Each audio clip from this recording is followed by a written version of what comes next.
Coming up next, a UFC welterweight division matchup.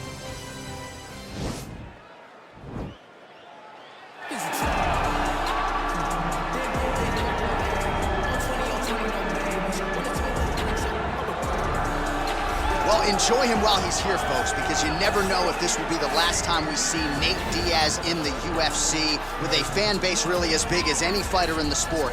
Diaz is back tonight, and we're glad to see him. Stop and stand up. This guy has a cult following. He is one of the most interesting guys in the UFC because he has the sense that he really doesn't care to be here, but he also doesn't feel as comfortable anywhere but in the octagon. So it's a love-hate relationship with fighting for Nate Diaz. When he's happiest, when he's best, he's fighting in the UFC. A guy that boxes, unbelievable, but I think it's the attitude of Nate Diaz that has made him into one of the biggest stars that we've ever seen in the octagon. He had a couple of life-changing paydays against Conor McGregor, the win at UFC 196, the majority decision loss at UFC 202. Which to this day he says he won, right? He thinks he won that fight. But one thing goes without saying, and I'll say it anyway, when Nate Diaz fights, the world is watching, and that is the case yet again here tonight.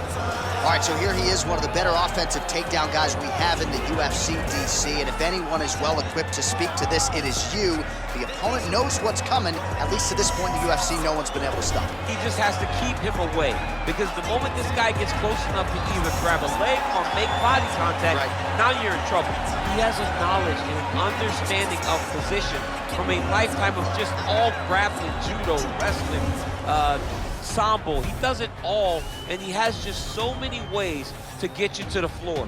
This guy once told me that if he can get your leg, he's going to finish. Because he's going to give you so many things to think about, you will not be able to process and keep up with him, and eventually you're on the mat. It's unbelievable to watch him apply that knowledge to the mixed martial arts fight. And as the wrestlers say, this is not a guy you want anywhere near your bracket. No, you don't want him in the bracket. Ladies and gentlemen, this fight is 3 rounds in the UFC welterweight division. Introducing first, fighting out of the blue corner, a jiu-jitsu fighter holding a professional record of 21 wins, 13 losses. He stands 6 feet tall, weighing in at 170 pounds. Fighting out of Stockton, California, he is an Ultimate Fighter season winner, Nate Diaz!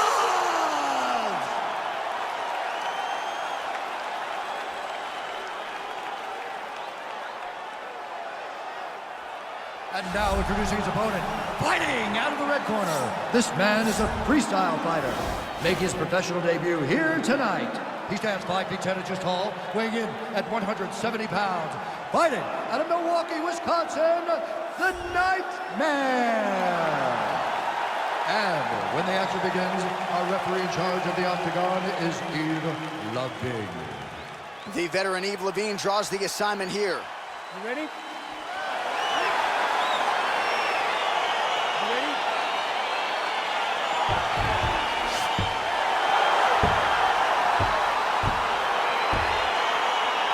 All right, folks, fasten your seatbelts. This could end up being a very technical, very entertaining fight. I'm surprised they didn't bring out the gis for this one, Champ. I mean, you would have thought as a jiu-jitsu watcher that you would see these two competitors at a jiu-jitsu competition. But ultimately, they are meeting in the octagon, and you are about to see jiu-jitsu in the UFC like we've never seen before. Well, perhaps a sign of things to come as he lands a kick there. Nice kick landed by this gentleman. Oh, now going to the judo throw, and he ends up in side control. A lot of options for him here. Yeah, he can either go ground and pound, or he can chase submission. Now he's on top of him looking for the finish.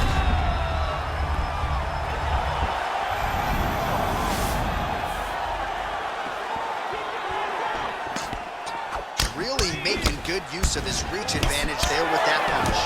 Oh, and he connects there. Pretty nice punch there.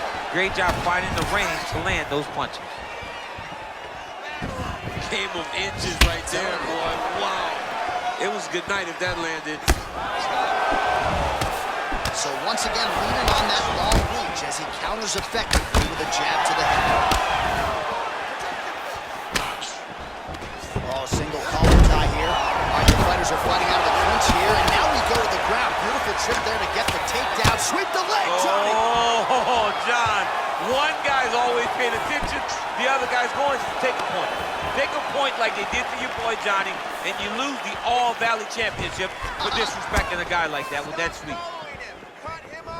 Just missing on the uppercut there. This could change the fight. Another takedown land. Single leg takedown is good.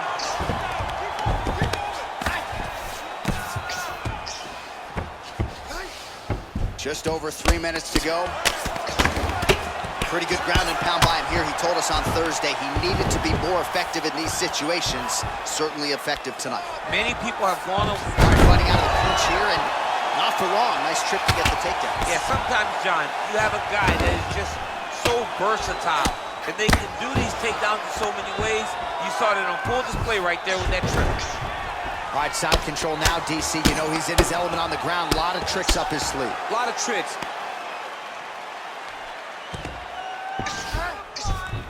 All right, he's very comfortable fighting off his back, DC. Now looks like he's trying to hip escape.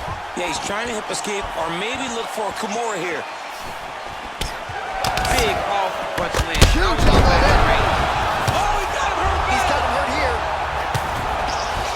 Back to the feet. All right, good movement by him here on the ground. He really is a master of these transitions. He is a master of movement on the ground. You never know where he's going to be. Side control now, DC. A lot of options at his disposal from here.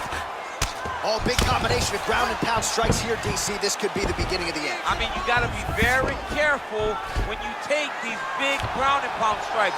You need a controlled posture on the bottom, and if you're the top guy, the guy that's looking to finish, continue to gain posture and rain down big strikes from your opponent. Continues to mix it up, going to the head, mixing in some body shots. Well, now if you're the opponent, you really got to be careful as Diaz is able to find a home for that right hand yet again. When Diaz starts landing the right hand, you have got to stay firm. You have got to dig your heels in the ground and say, no way you're going to just run me over. Easier said than done when you're facing Nathan Diaz. Stuffs that takedown attempt without issue. He turned his entire body into that uppercut and it landed exactly as he should. Well, he has really put his opponent on the defensive here early. Very aggressive right out of the chute. He has landed a high number of total strikes. Exactly the aggression you'd like to see, given what is at stake here tonight. Just missed with the left there. And they separate. Oh, he did a great job of rotating him into an underhook. Good exchange there inside. There he goes, moves to his back again. And now he's got the tie clinch. Both fighters here continuing to try to get a more dominant position in the clinch, getting fatigued in the process, I would think. It's very taxing to be chest to chest, a position we call 50-50 because nobody has the advantage. Who's gonna be the one to find that? And now he's hurt. That's one of those shots that if you take one of them. Now he's masterful from here. Oh, he went to a single, switch to a high crotch. Big slam takedown, that was beautiful.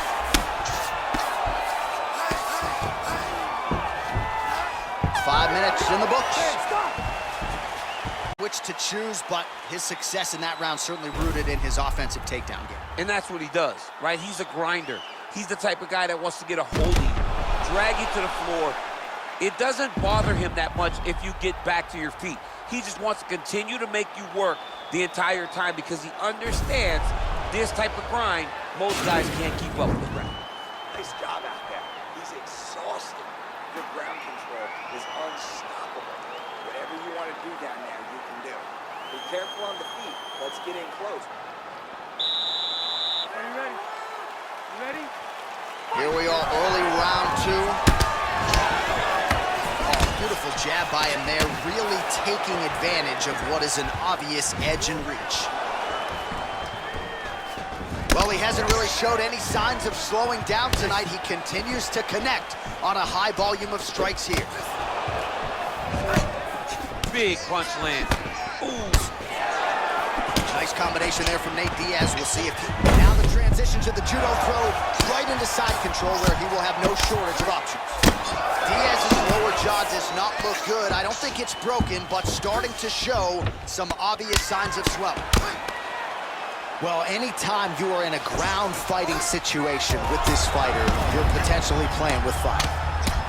Man, this is some serious ground and pound. He's trying to put this dude's head like through the canvas. He's one of the better ground and pound fighters we have in the entire UFC, and you're seeing why. Big kick lands. Much improved defensively as he blocks the shot. Starting to do some really significant... Oh! What? Oh! Big diving punch lands. Oh! The jab followed by the right hand. Oh, how about the speed on that reversal there? I mean, I know you can get out of some bad spots, but not with that type of speed. You cannot allow him to get leverage on the bottom. What a sweep. And he is back up to his feet.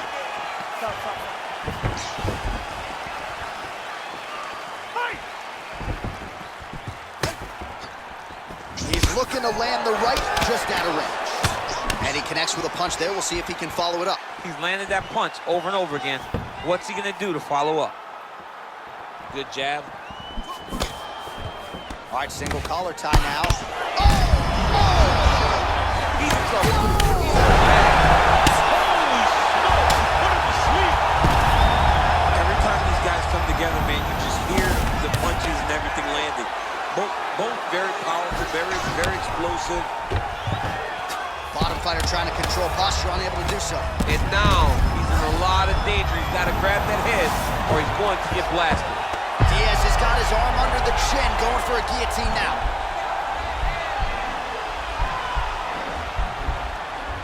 He's attacking guillotine.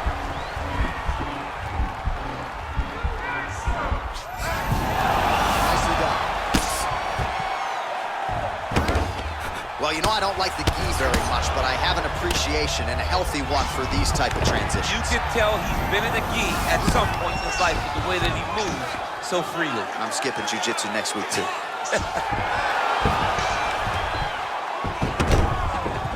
All right, close guard now. You gotta be careful, though. He's got a lot of submissions off his back. Marching back to the well with the elbows, and I guess if it's not broken, no need to fix it as he lands another combination there. He's getting it so close that it's hard to land anything else, so he's shortening up those elbows, and they're landing beautiful.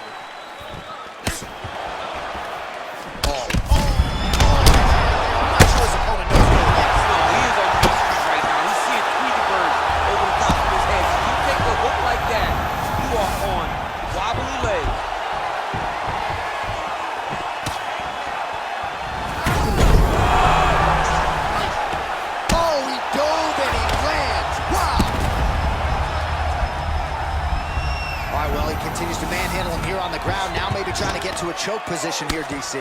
Nice hammer fist. Oh, wow, that happened quickly as the fighter reverses position there on his back. Now he's going for the rear naked choke.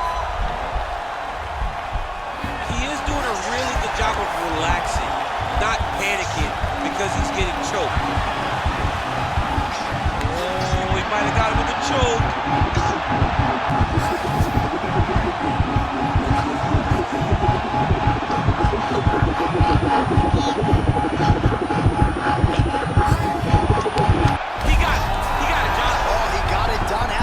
He finishes his opponent by way of submission.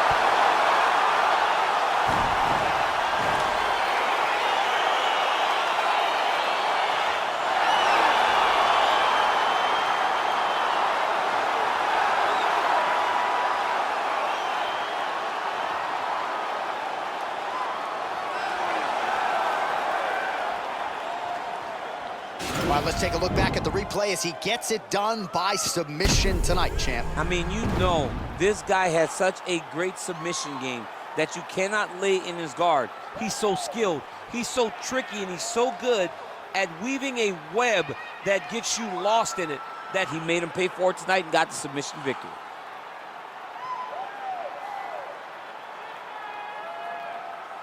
So there he is, your winner by submission, and that's exactly how you put the rest of this division on notice. Looks like this guy could be a factor moving forward in this division. We send it inside now to Bruce Buffer for the official decision. Stop to this contest at 4 minutes, 23 seconds of round number 2. Declaring the winner by tap out, Diaz! Well, what an incredible result here tonight as you see the winner there celebrating his victory by way of submission, and they put so much stock into finishing this fight. They felt like to really spin his career forward, they needed to not just win, but get the finish, and they certainly got it tonight. They got the finish. He's such a terrific grappler. Every time he is on his back, he looks for submissions over and over again. Eventually, he found one tonight and got the desired result.